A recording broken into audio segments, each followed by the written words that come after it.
Hello guys, ಎಲ್ಲರೂ ಹೇಗಿದ್ದೀರಾ? ನಾನಂತೂ ಸಖತ್ತಾಗಿದ್ದೀನಿ. ಇವತ್ತು ಈ ಬೋಟ್ ರಾಕರ್ಸ್ 235 Pro ಇದನ್ನು ಅನ್ಬಾಕ್ಸಿಂಗ್ ಮಾಡ್ತಾ ಇದ್ದೀನಿ. ಇದನ್ನು already delivery boy open box delivery ಮಾಡಿ ಆಗಿದೆ. ಆದರೆ ಇವಾಗ ಇದ್ರೊಳಗಡೆ ಏನೇನೆಲ್ಲ ಇದೆ ಅಂತ ತೋರಿಸ್ತೀನಿ. ಮತ್ತು ಇದರ ಬಿಲ್ಡ್ ಕ್ವಾಲಿಟಿ, ಸೌಂಡ್ ಕ್ವಾಲಿಟಿ ಮತ್ತು ಇದರಲ್ಲಿ ಏನೇನೆಲ್ಲ ಫೀಚರ್ಸ್ ಇದೆ ಅಂತ ಎಲ್ಲ ಡೀಟೇಲ್ ಆಗಿ ಹೇಳ್ತೀನಿ. ಸೊ ಇವಾಗ ಅನ್ಬಾಕ್ಸಿಂಗ್ನ ಸ್ಟಾರ್ಟ್ ಮಾಡೋಣ. ಬಾಕ್ಸ್ ಒಳಗಡೆ ನಮ್ಮ ನೆಕ್ ಬ್ಯಾಂಡ್ ಇದೆ. ನೆಕ್ ಬ್ಯಾಂಡ್ನ ವೈರ್ನ ಇದ್ರ ಒಳಗಡೆ ಹಾಕ್ಬಿಟ್ಟಿದ್ದಾರೆ ನೋಡಿ. ಈ ಥರ ತೆಗೆದು ಯೂಸ್ ಮಾಡಬೇಕು. ನಮ್ಗೆ ಎಷ್ಟು ಉದ್ದ ಬೇಕು ಅಷ್ಟನ್ನು ತೆಗೆದು ಯೂಸ್ ಮಾಡ್ಬೋದು. ಈ ಬಾಕ್ಸ್ ಒಳಗಡೆ ಇನ್ನೊಂದು ಬಾಕ್ಸ್ ಇದೆ, ಅದರಲ್ಲಿ ಏನೇನೆಲ್ಲ ಇದೆ ಅಂತ ನೋಡೋಣ. ಇದರಲ್ಲಿ USB Type-C ಕೇಬಲ್ನ ಕೊಟ್ಟಿದ್ದಾರೆ.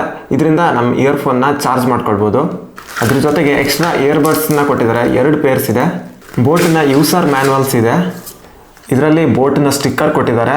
I am A boat head ಮತ್ತು ಈ ಬೋಟ್ನ ಬೇರೆ ಬೇರೆ ಸ್ಟಿಕ್ಕರ್ಸ್ ಇದೆ. ಒಟ್ಟು 5 ಸ್ಟಿಕ್ಕರ್ಸ್ ಇದೆ. ಇವಾಗ ಈ ನೆಕ್ ಬ್ಯಾಂಡ್ನ ಫೀಚರ್ಸ್ನ ನೋಡ್ತಾ ಹೋಗೋಣ. ಇದರಲ್ಲಿ ಬ್ಲೂಟೂತ್ ವರ್ಷನ್ 5.2 ಇದೆ ಮತ್ತು IPX5 water and splash resistant ಫೀಚರ್ಸ್ನ ಇದರಲ್ಲಿ ಕೊಟ್ಟಿದ್ದಾರೆ. 10mm ಡೈನಾಮಿಕ್ ಡ್ರೈವರ್ಸ್ ಇದೆ. ಈ ನೆಕ್ ಬ್ಯಾಂಡಲ್ಲಿ ENX ಟೆಕ್ನಾಲಜಿ ಇದೆ. ಸೊ ಇದರಿಂದ ಕಾಲ್ ಮಾಡಿದಾಗ ವಾಯ್ಸ್ ತುಂಬ ಕ್ಲಿಯರ್ ಆಗಿ ಕೇಳಿಸುತ್ತೆ. ಇದರಲ್ಲಿ ಬೀಸ್ಟ್ ಮೋಡ್ ಅಂತ ಇದೆ ಫಾರ್ ಬೆಟರ್ ಗೇಮಿಂಗ್ ಎಕ್ಸ್ಪೀರಿಯನ್ಸ್. ಗೇಮರ್ಸ್ಗೆ ಒಂದು ಅಡ್ವಾಂಟೇಜ್ ಅಂತಲೇ ಹೇಳ್ಬೋದು. ಡ್ಯುಯಲ್ ಡಿವೈಸ್ ಪೇರಿಂಗ್ ಫೀಚರ್ಸ್ ಇದೆ ಮತ್ತು ವೈಬ್ರೇಷನ್ ಕಾಲ್ ಅಲರ್ಟ್ ಇದೆ. ಇದನ್ನು ಒಂದ್ಸಲ ಫುಲ್ ಚಾರ್ಜ್ ಮಾಡಿದ್ರೆ up to 20 hours play time ಇದೆ. ಫಾಸ್ಟ್ ಚಾರ್ಜಿಂಗ್ನ ಸಪೋರ್ಟ್ ಇದೆ. 10 ನಿಮಿಷ ಚಾರ್ಜ್ ಮಾಡಿದ್ರೆ 10 hours ಇದರ ಪ್ಲೇ ಟೈಮ್ ಇದೆ. ಅಂದರೆ ಒಂದು 50 to 60% ವಾಲ್ಯೂಮಲ್ಲಿ ಇದು 10 hours ಪ್ಲೇ ಟೈಮ್ ಸಿಗುತ್ತೆ ಇದರಲ್ಲಿ. ಇದನ್ನು ವರ್ಕೌಟ್ ಮಾಡುವಾಗ ಅಥವಾ ರನ್ನಿಂಗ್ ಮಾಡುವಾಗ ಹಾಕ್ಕೊಂಡ್ರೆ ಬಿದ್ದೋಗಲ್ಲ, ಕರೆಕ್ಟಾಗಿ ಫಿಟ್ಟಾಗಿ ಕೂತ್ಕೊಳ್ಳುತ್ತೆ ಕಿವಿಯಲ್ಲಿ. ವೈಬ್ರೇಷನ್ ಕಾಲ್ ಅಲರ್ಟ್ಸ್ ಅಂತ ಒಂದು ಫೀಚರ್ ಇದೆ. ಅಂದರೆ ಇದು ಕಾಲ್ ಬಂದಾಗ ವೈಬ್ರೇಟ್ ಆಗುತ್ತೆ.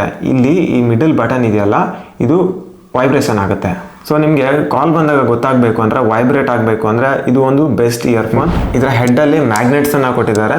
ಇದರಲ್ಲಿ 3 ಫಂಕ್ಷನ್ ಬಟನ್ ಇದೆ. ಒಂದು ವಾಲ್ಯೂಮ್ ಡೌನ್, ವಾಲ್ಯೂಮ್ ಅಪ್ ಮತ್ತು ಇದು ಪವರ್ ಆನ್ ಆಫ್. ಕಾಲ್ ಬಂದಾಗ ಇದೇ ಮಿಡಲ್ ಬಟನ್ನಿಂದ ಕಾಲನ್ನು ರಿಸೀವ್ ಮಾಡ್ಬೋದು ಅಥವಾ ಆನ್ಗೋಯಿಂಗ್ ಕಾಲನ್ನು ಎಂಡ್ ಮಾಡ್ಬೋದು. ಕಾಲ್ ಬಂದಾಗ 2 ಸೆಕೆಂಡ್ ಪ್ರೆಸ್ ಮಾಡಿ ಹಿಡ್ಕೊಂಡ್ರೆ ಕಾಲನ್ನು ರಿಜೆಕ್ಟ್ ಮಾಡ್ಬೋದು. ಸಾಂಗ್ ಪ್ಲೇ ಮಾಡುವಾಗ ಈ ಮಿಡಲ್ ಬಟನಿಂದ ಸಾಂಗ್ ಪಾಸ್ ಅಥವಾ ಸಾಂಗನ್ನು ಪ್ಲೇ ಮಾಡ್ಬೋದು. ವಾಲ್ಯೂಮ್ ಅಪ್ ಬಟನ್ ಪ್ರೆಸ್ ಮಾಡಿದ್ರೆ ನೆಕ್ಸ್ಟ್ ಸಾಂಗ್ ಬರುತ್ತೆ. ವಾಲ್ಯೂಮ್ ಡೌನ್ ಮಾಡಿದ್ರೆ ಪ್ರೀವಿಯಸ್ ಸಾಂಗ್ ಬರುತ್ತೆ. ಮತ್ತು ಇದರ ಬಿಲ್ಡ್ ಕ್ವಾಲಿಟಿ ನೋಡೋದಾದ್ರೆ ನೋಡಿ, ತುಂಬ ಫ್ಲೆಕ್ಸಿಬಲ್ ಆಗಿದೆ. ತುಂಬ ಹಾರ್ಡ್ ಯೂಸ್ ಮಾಡೋರ್ಗೂ ಇದು ಯೂಸ್ ಆಗುತ್ತೆ. ಬಿಲ್ಡ್ ಕ್ವಾಲಿಟಿನೂ ಓಕೆ, ಚೆನ್ನಾಗಿದೆ. ಇದರ ಸೌಂಡ್ ಕ್ವಾಲಿಟಿನೂ ಅಷ್ಟೇ ಚೆನ್ನಾಗಿದೆ. ಬೇರೆದಕ್ಕೆ ಕಂಪೇರ್ ಮಾಡಿದ್ರೆ ಸ್ವಲ್ಪ ಬೇಸ್ ಕಮ್ಮಿ ಇರ್ಬೋದೇನೋ. ತುಂಬ ಲೌಡಾಗಿ ಸೌಂಡ್ ಬೇಕು ಅಂದರೆ ಈ ಇಯರ್ಫೋನ್ನ ಚೂಸ್ ಮಾಡ್ಬೋದು. ಇದರ ಪ್ರೈಸ್ ಎಷ್ಟು ಅಂತ ನೋಡೋದಾದರೆ ಫ್ಲಿಪ್ಕಾರ್ಟಲ್ಲಿ 799 ರೂಪಾಯಿಗೆ ಸಿಗ್ತಾ ಇದೆ. ಈ ಇಯರ್ಫೋನಲ್ಲಂತೂ ಒಳ್ಳೊಳ್ಳೆ ಫೀಚರ್ಸ್ನ ಕೊಟ್ಟಿದ್ದಾರೆ. ನಿಮಗೆ ಈ ಇಯರ್ಫೋನ್ ಬೇಕಿದ್ರೆ ಡಿಸ್ಕ್ರಿಪ್ಷನ್ನಲ್ಲಿ ಲಿಂಕನ್ನು ಕೊಟ್ಟಿರ್ತೀನಿ, ಒಂದ್ಸಲ ಚೆಕ್ ಮಾಡಿ. ಈ ವಿಡಿಯೋ ಇಷ್ಟ ಆಗಿದ್ರೆ ಲೈಕ್ ಮಾಡಿ, ಶೇರ್ ಮಾಡಿ ಮತ್ತು ಆ ಸಬ್ಸ್ಕ್ರೈಬ್ ಬಟನ್ನ ಪ್ರೆಸ್ ಮಾಡಿ. ನೆಕ್ಸ್ಟ್ ವಿಡಿಯೋದಲ್ಲಿ ಸಿಗೋಣ. ಬಾಯ್ ಬಾಯ್.